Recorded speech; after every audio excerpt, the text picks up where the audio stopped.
Today, there's an anomaly amongst us, and it's called passion. I know not so much of an anomaly that you don't understand exactly what it is, but do you really? I'm not here to give you the definition. What I'm here to do is draw out with you the dynamics of which you can be the person that you actually want to be without chasing some type of white rabbit or going after something that is not going to be there. I want you to be able to fixate yourself on the things and the propagations and the proposals that come to your mind that have something to do with who you're meant to be.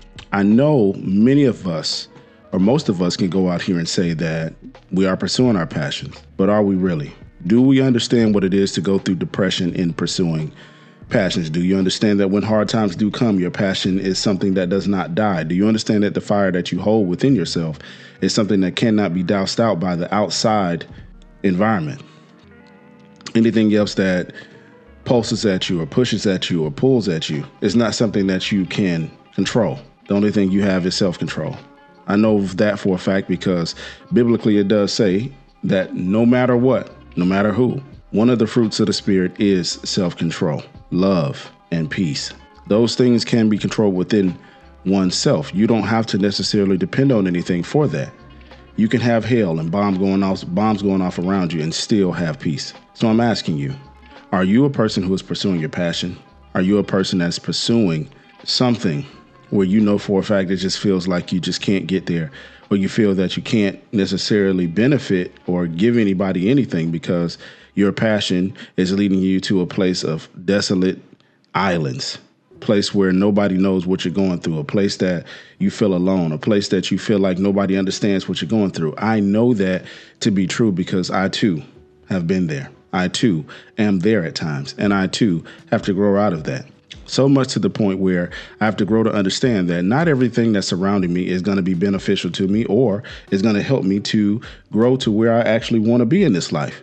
It's not going to necessarily put me in positions to draw into the person that I truly am or to be where I really want to be or to understand or grow towards the things that I really want to grow towards. I have to be mature within myself to understand that the passions and the dedications that I've made to myself have a lot more so to do with what's in my mind versus what the world sees I'm supposed to do. The world is meant to not necessarily go against you, but to propagate and be in the way of you going after what you want to go through, because it's supposed to be full of people and is full of people who are bumbling and stumbling around trying to figure out where they need to go next, or following this thing or that thing, or following this instinct or that instinct.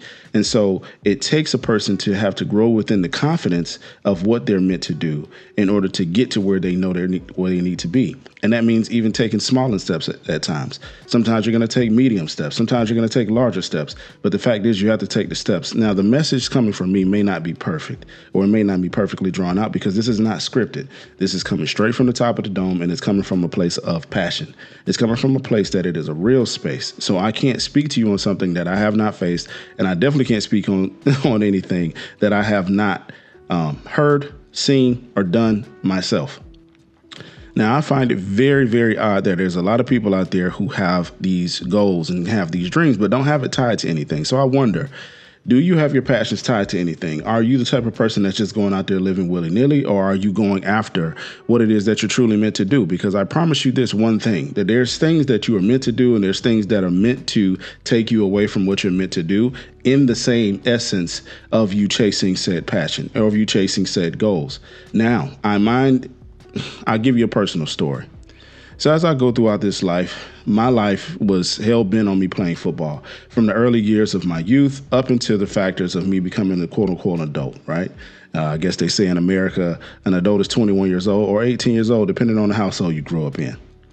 So when I became an older man, quote-unquote, 18 years old, I began to believe that the way I was supposed to go, I'm going to play football all the way up to the beloved NFL. That's what I thought I was going to do.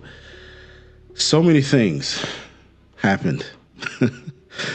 Injuries, women, my ideas, my self-sabotage, my lack of work ethic, my propulsion to just get into crap that I shouldn't just kept coming up.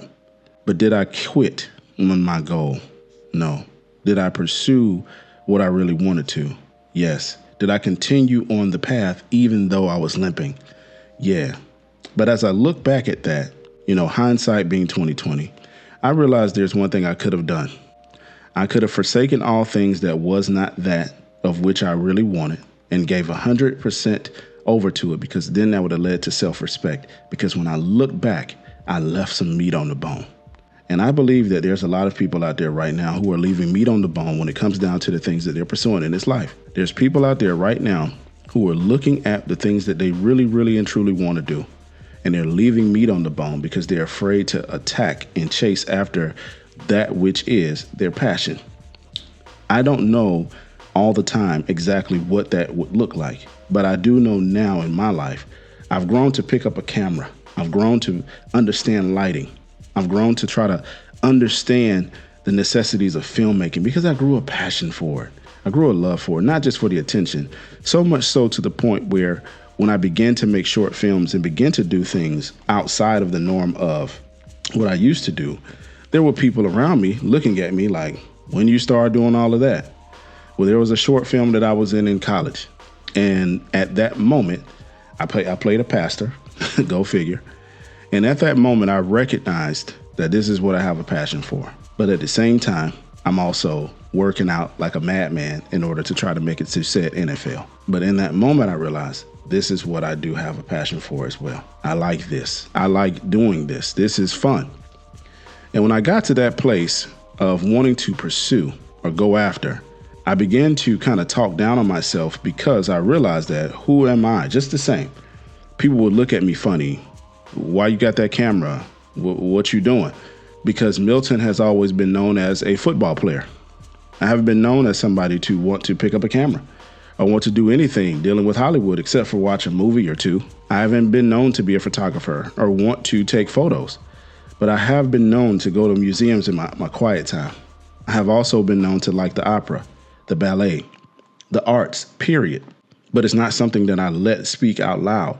So I'm wondering from you, is it something within yourself that you're not allowing to speak out loud? Are you allowing the things that you're meant to do, the passions that you're meant to have, not to come out loud because of the fact of the people around you, the environment around you is holding that down from you? Is that you? Are you beholden to the identity or the crisis of identity that your family has drawn onto you? Or are you somebody who has been smart enough to say, you know what, I don't necessarily know what I'm meant to do, but I know that I am not going to follow the ideals of people around me who have no idea what they're meant to do?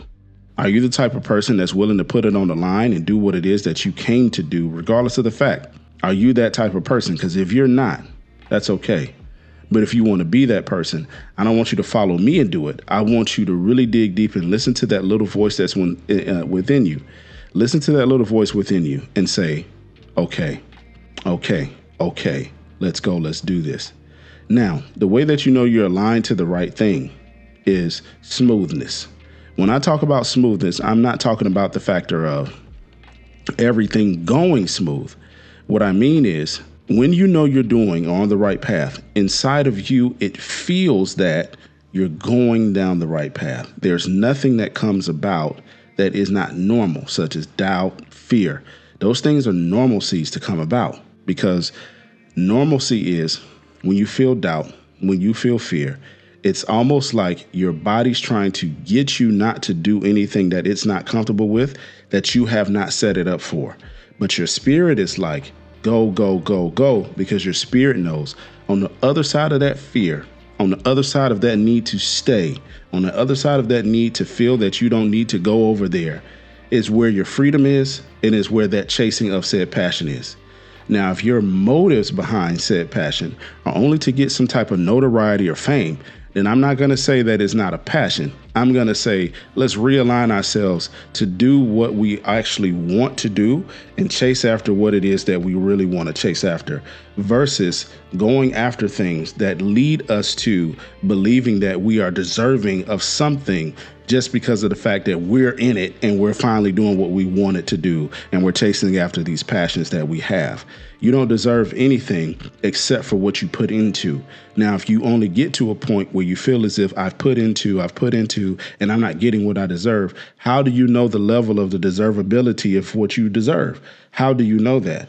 I err on the side of gratefulness to be able to celebrate the small wins as well as, going on the side of things of having great awards or money or things of that nature. Being able to accept every little detail of your growth is not necessarily you putting behind your passion. It just has more so to do with the fact that your passion has now taken a place within you that you don't necessarily need the approval, vindication, or you don't need the adjudication of anyone else around you. You don't need the applause.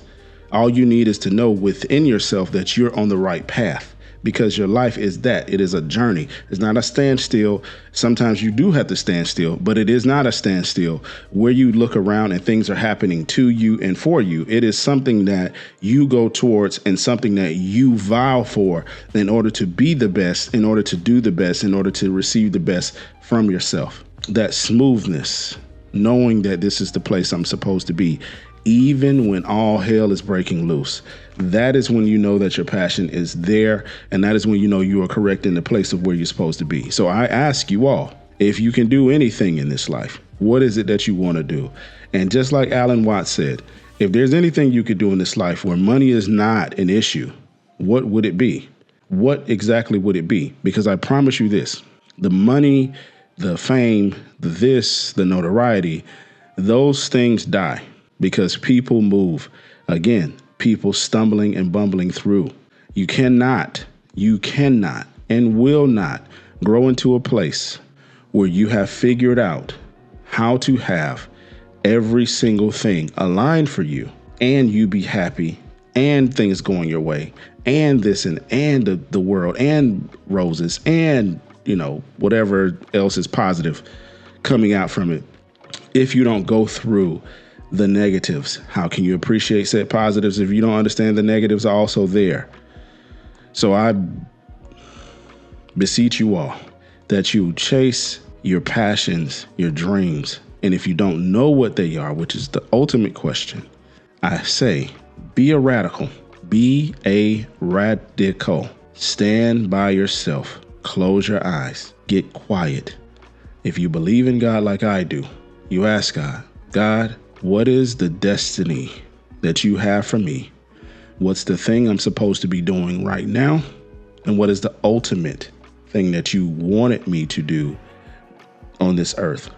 And you may find that it's more than one thing. And you may find it's quote unquote one thing. But don't measure it to the standards of which you measure success.